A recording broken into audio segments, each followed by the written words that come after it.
드라마 악의 꽃과 같은 수사 스릴러의 경우 매장면 등장하는 떡밥들의 정리와 궁금한 곳을 긁어주는 뇌피셜이 절실합니다.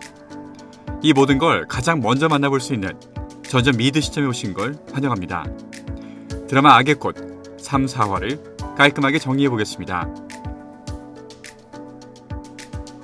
이전 영상들에서도 언급했지만 이런 수사 스릴러의 경우 주인공들이 매회 작은 사건을 해결하고 그 과정에서 시즌 전체에 깔린 큰 사건을 해결하는 데 필요한 힌트나 성장의 기회를 얻는 형식으로 진행됩니다. 여러 시즌으로 구성된 미드의 경우 이런 큰 그림에 대한 실마리를 얻기 위해 무수히 많은 작은 에피소드가 등장하지만 한국 드라마는 주로 시즌 1에서 모든 것이 일단락 지어지기 때문에 전개가 상당히 빠릅니다.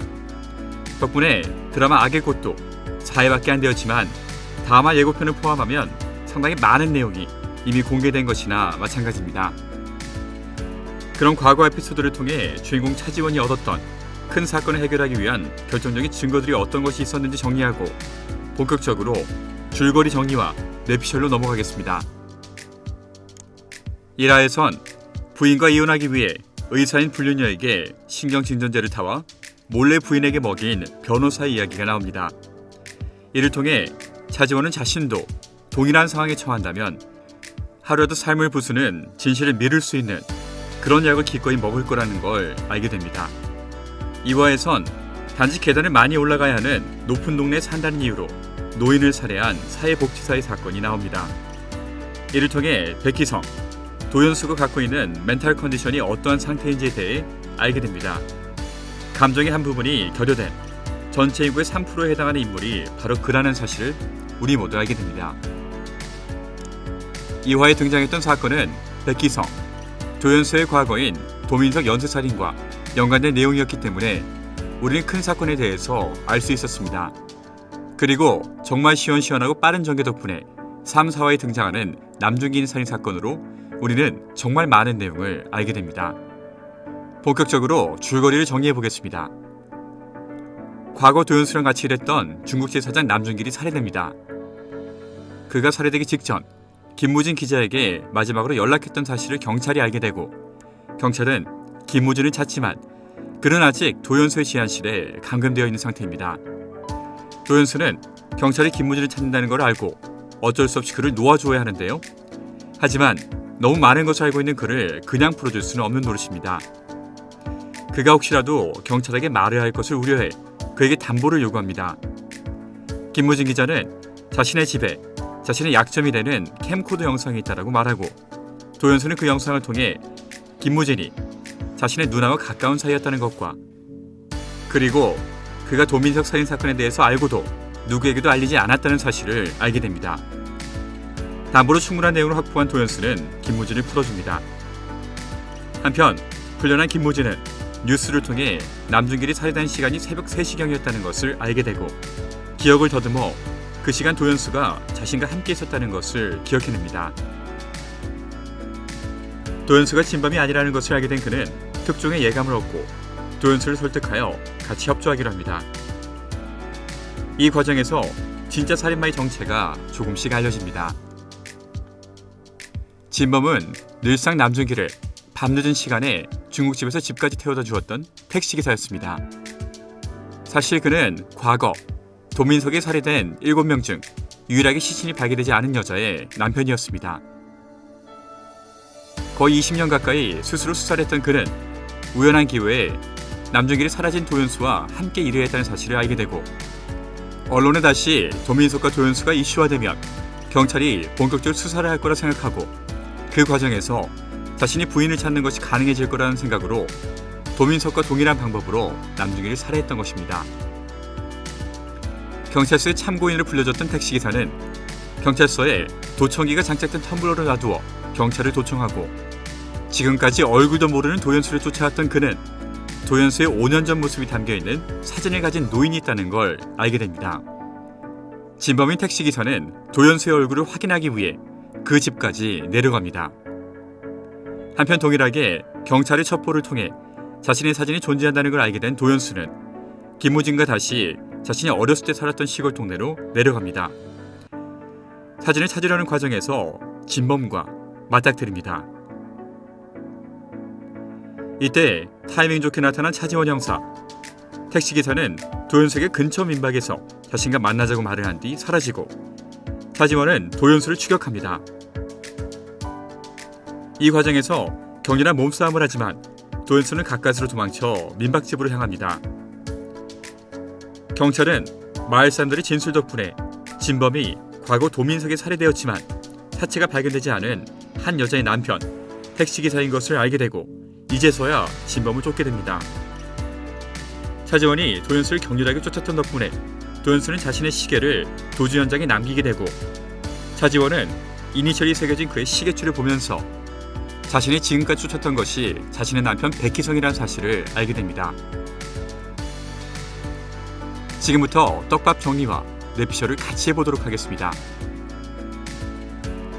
지금까지 공개된 내용으로는 15년 전 자신의 돈을 노린 남준길에게 공격을 받고 상처를 입은 그는 산밑을 내려오다 차에 치이게 됩니다. 그리고 금발로 머리를 염색한 뒤 이사를 가서 백희성의 신분증을 보여주며 차지원이라는 가게에서 물건을 삽니다. 또한 백희성의 아버지인 백만우는 집으로 들어와 숨겨진 방으로 들어가고 그 방 안에는 진짜 아들인 백희성이 의식불명의 상태로 누워 있습니다.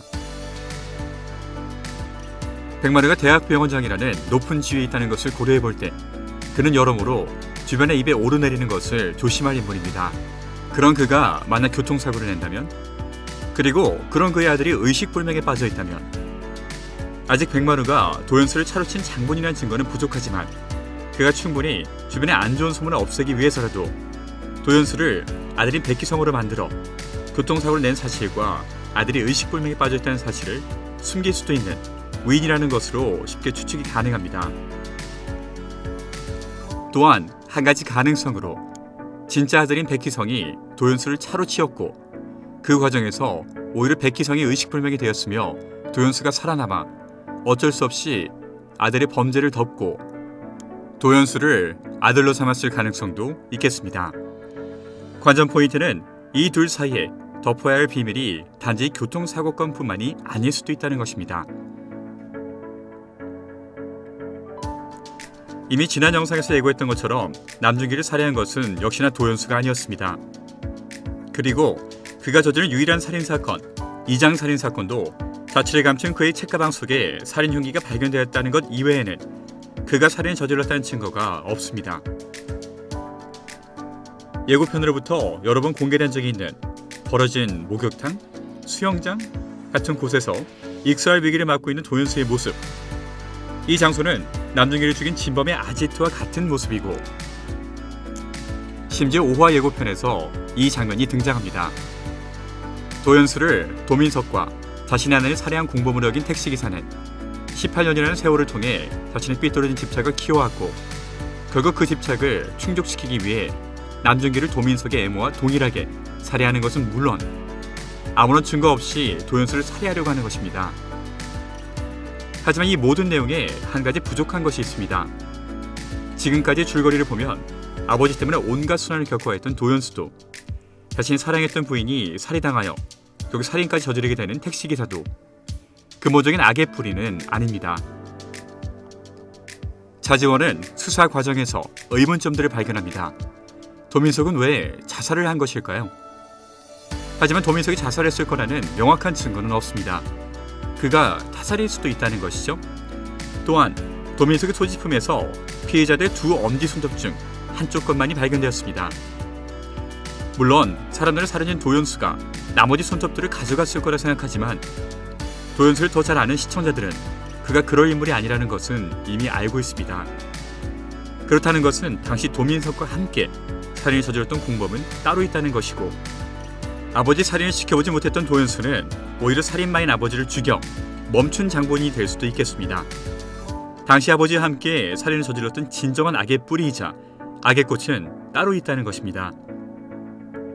차지원은 이미 남편이 도연수일 거라는 것을 알고 있고 다음 화에 물에 빠져 익사하는 장면에서 우리는 차지원이 그를 구해준다는 것까지 알고 있습니다.